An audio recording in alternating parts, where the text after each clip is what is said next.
field is actually a lot weedier than I thought it was, but I don't know if I'll actually save this hay or not.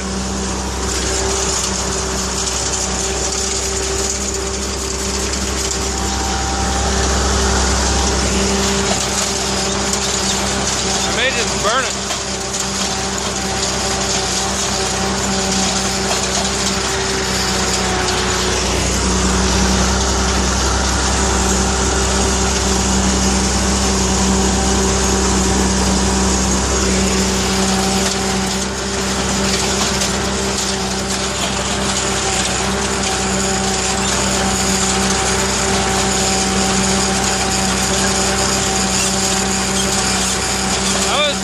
David Bradley never did make a very good rake. I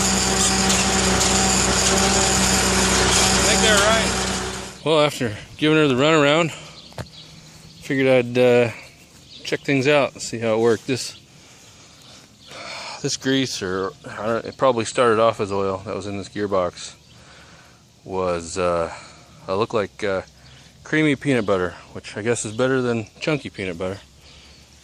But all I did was I just filled it about halfway up or a little over with diesel fuel, and I went and ran it like that, and you can see some of it's leaking out of by the sprockets there and stuff, and that's fine.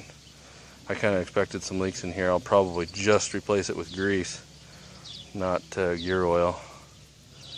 But this chain stayed on, but I could tell already this tensioner needs tightened, or I need to take a link out of that chain. Taking the link out is probably going to be the best bet. And this tire was really the only one pretty much that was driving it. On this side, I've just got an old car tire. I tried to pick one with the best tread, but you know, it's a pretty wide tire. This thing doesn't weigh much, so it's not going to get very much traction. And it's a short tire, so that's even a lower ratio on that axle. So yeah, they're not matched, so she clicks a lot. It's pretty much just a one-wheel wonder, but if I could find some, I can't find them. 16-inch bar tires, you know, basically miniature tractor tires.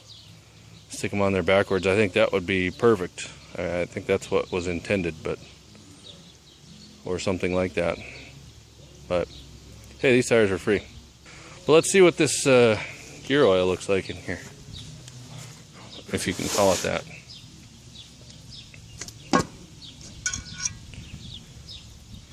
Oh, that's not too terrible bad.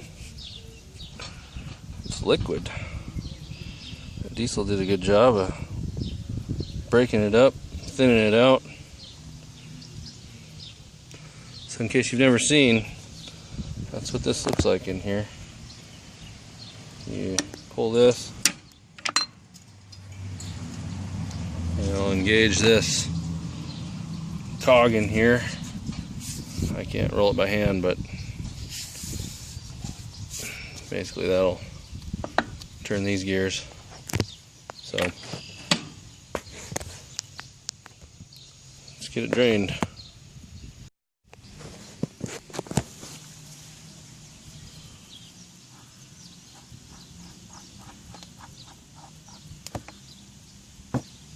Ew. It's good that it's just running out, not plugging up.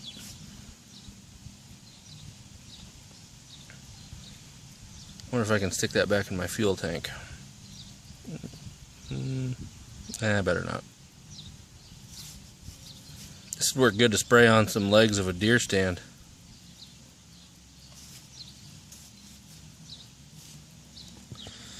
Well, I'll probably clean that out a little bit more, but it's gonna rain. It's gonna rain on my hay that I just raked, which, like I said, that's all right. I don't know if I'm gonna keep it. So stay tuned. Oh, I didn't take any video of cleaning it out, but man, it looked good in there. Teeth all looked, a lot of life left on them gears in there. So probably didn't get used much because it does such a horrible job, but it works okay for me. So I got her packed. Well, that's not full of grease, but I've got a decent amount of grease in there. So that dipstick up on top there, probably a little worthless.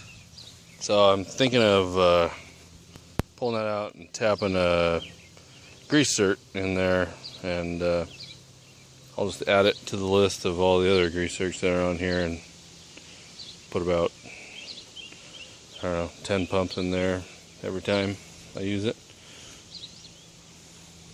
So we'll see how that goes. Well, I got it mowed, got it raked. Didn't get it baled before it rained a bunch yesterday. Today is the 19th of June, and we're expecting a lot more rain next couple days, but that's fine. I may just push this into a pile and burn it. I kind of thought that this first year might just be more of an experiment. So